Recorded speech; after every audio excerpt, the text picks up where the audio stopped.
It's time to unwind with Country Bear Storytime.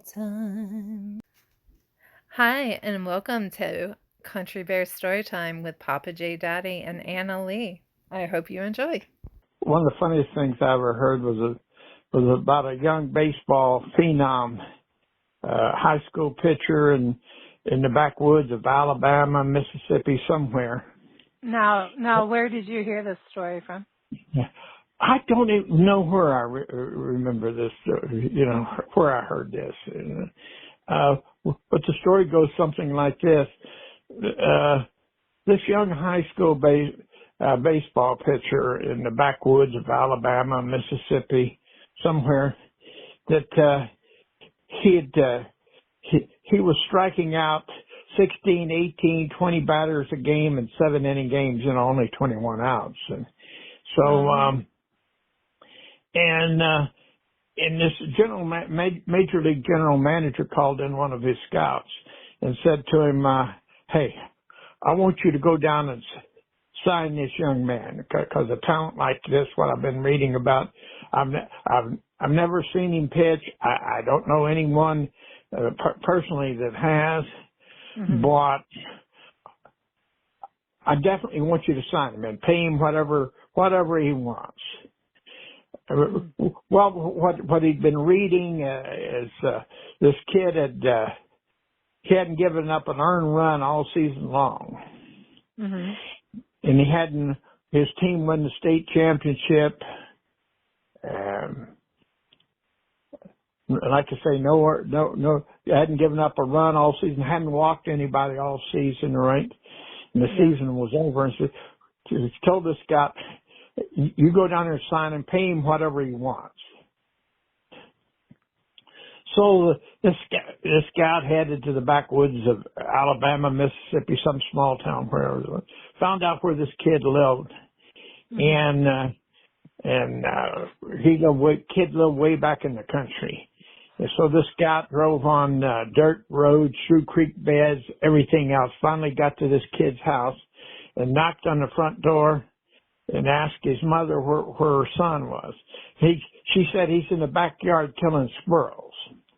The scout walked into the backyard, and this kid was throwing rocks at squirrels in the tree. And every time he threw, 10, 15 times in a row, squirrel come tumbling out of a tree. And the scout says, "Young man, I've never seen anything like this. So definitely want to sign you, but I said, I'm a bit confused. My scouting report says you were a right-hander, and you were throwing left-handed, killing all those squirrels." Well, he says, "I am right-handed, but when I throw right-handed, I bruise those squirrels up so bad they're not fit to eat." So that's a true story? Of course, that's a Paul Bunyan kind of story. That's a tall tale, right? But never anything like this, Yeah. But now I'll tell you the true sports story. This episode is going to be fairly short. That when I was a sophomore in high school in Houston, Texas, our team won the state basketball championship. Now, what school did you go to? It was Smiley of Houston at the time. Okay. And we were having an assembly. The principal got up. He was Mr. Mobley. He was a man in his late 40s, early 50s, I suspect, at the time. And he talked about. What year would this have been around, do you think?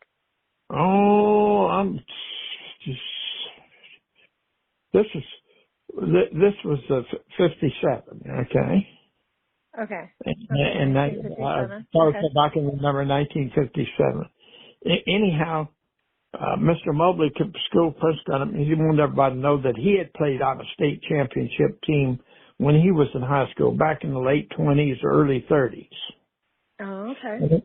He said when they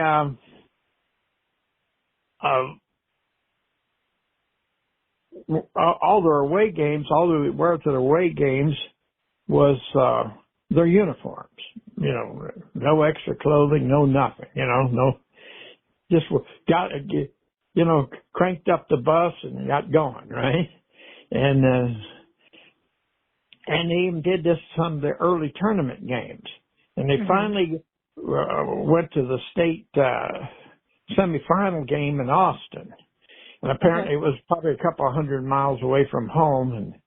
And all they wore for the semifinal game was their uniform. They won their Mhm. semifinal game, and they found out, well, they had the finals was until the next night, and Mhm. all they had was their uniforms. So I guess they were walking the streets of Austin, Texas with just their uniform, and people making comments, bet you boys are basketball players or something, right? Yeah.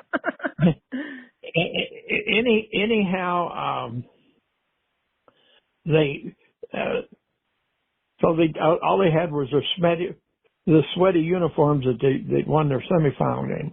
They played in the finals, won the final game, and Mm. I was just stayed long enough to pick up a trophy and I headed for the bus and went home. So they Mhm. played in two consecutive competitive games, and without a change of clothes. So Uh-huh. it was right after the game they loaded up and headed home. And I imagine the bus driver probably had to hang his head out the window. The stench had to be unbelievable. Yeah. Yeah. but that it wasn't so long ago. Things were pretty unsophisticated in this country.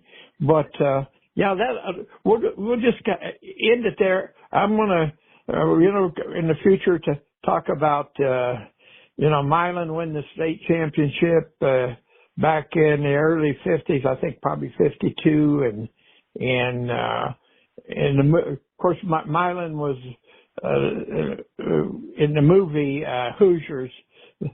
Hickory Mhm. in the movie was actually Milan. And Oh, then we'll okay. get on to talking about Cuba, uh, little Cuba and Western Kentucky winning the state championship in basketball. These were open classifications and whatever. And it was so tiny, it was unbelievably tiny. But we'll do that in the near future. And Mhm. also in the near future, I'll talk about being a first grade dropout and our school genius when I was in the first grade and all this kind of stuff. So, we'll just hold it right here for the time being. This will be our second relatively short episode.